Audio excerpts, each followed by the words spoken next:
Hello, everyone out there in YouTube world, Facebook world, social media world, the world. Welcome to another episode of Musings with MGL. I'm back after several week hiatus for the holidays. Like everyone else, I wanted to spend time with my family and try and not worry about all the problems with the world and celebrate the birth of Christ as opposed to worrying about politics or culture or anything along those lines. So I am back, though. Welcome to another edition. As always, if you like what I have to say, please click the subscribe button, click the like button in the comments, notification, ding, ding, ding the bell. I'd really appreciate it. I'm really trying to grow the channel this year to try and get my numbers up, just to spread the word out, and hopefully more people enjoy what I have to say. So this is going to be a video today, basically, of welcome to 2021. New year, same crap.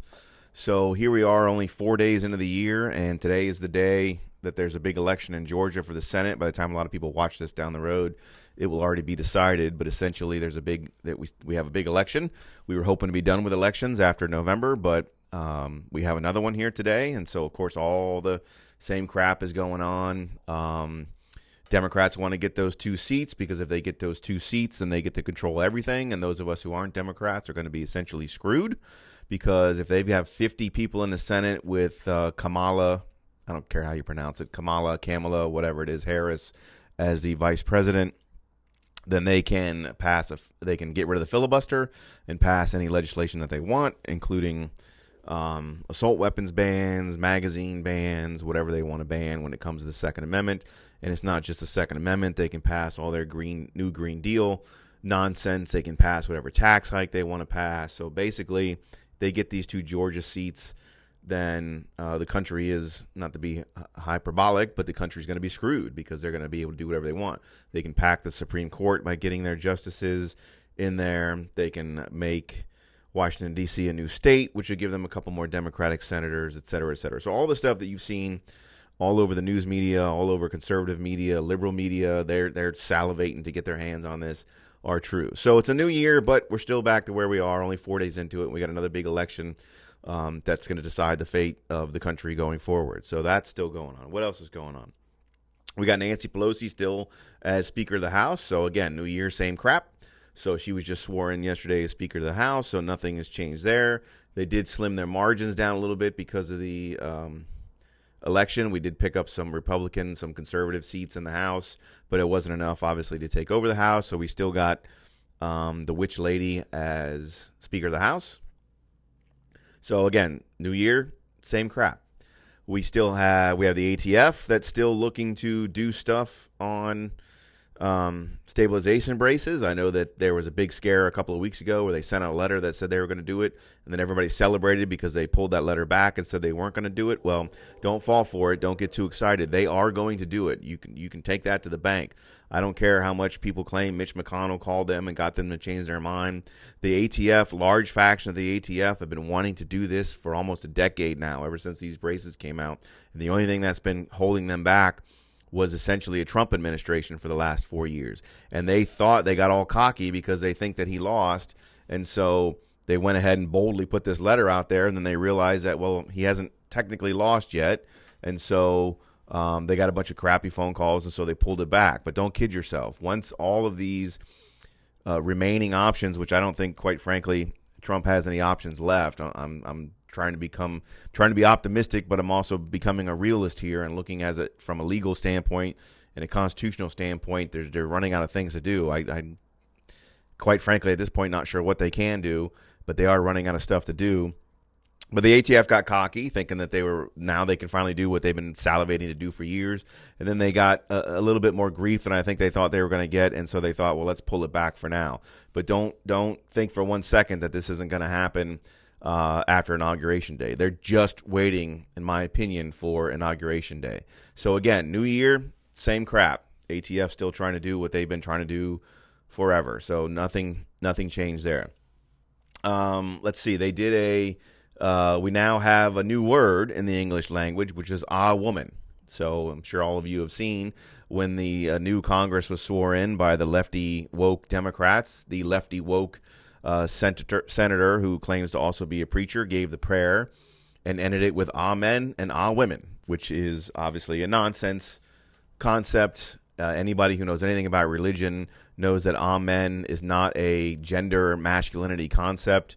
It comes from an ancient Hebrew word, which basically means so be it, or it shall be, something along those lines.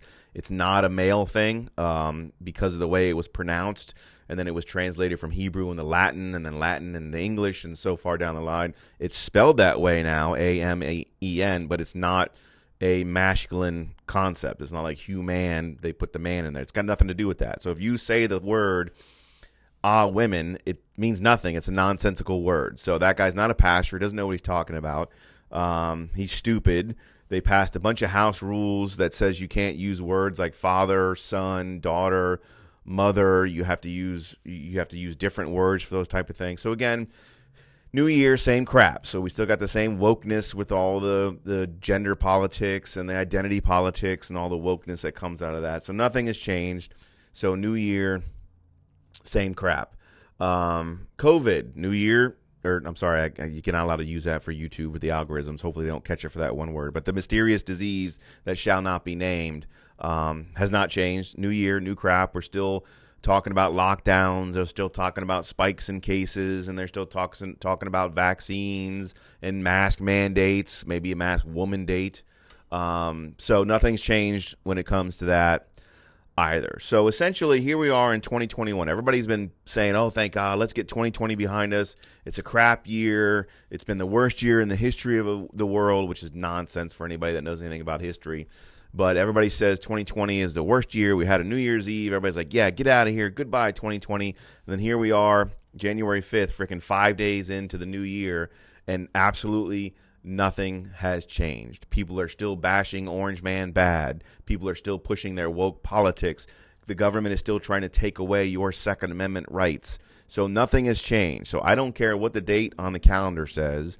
We are still facing the same nonsense and same crap and same battle that we were facing in 2020. Nothing has changed. And we'll see what happens with this Georgia election today. It may get worse. It may just stay as status quo. But even if the Republicans win, that doesn't mean that you're not going to continue with the wokeness crap. You're not going to continue with the identity politics. You're not going to continue with the culture war crap that's going on in Hollywood. And they're not going to stop trying to take away your Second Amendment rights, whether it is through executive order, whether it's through ATF fiat. It just means they won't be able to ram down some massive gun legislation because they won't control both houses. But that doesn't mean they're not coming for your guns. They're not coming for your rights. They're not coming for your lockdowns, for your mask, whatever. So, hey, hate to be a downer. It's a new year. And, there's none of this new year, new me crap. I'm going to be the same old curmudgeon, downer, calling it like it is, Second Amendment protecting person that I was in 2020. Nothing about me is going to change. And it looks like nothing about the country for now is going to change. So we got to keep fighting. We got to fight on. Don't put the past behind you because we're still going forward. So that's my new year, new me shout out. Welcome to 2021. But everything about our lives is going to stay the same as far as our perspective when it comes to protecting the Second Amendment, when it comes to protecting the Constitution, and when it comes to protecting ourselves and our family. So on that note, thanks for watching. Goodbye 2020, but hello 2021. Please like, click, and subscribe. And as always, stay safe, stay healthy, and now more than ever, carry on.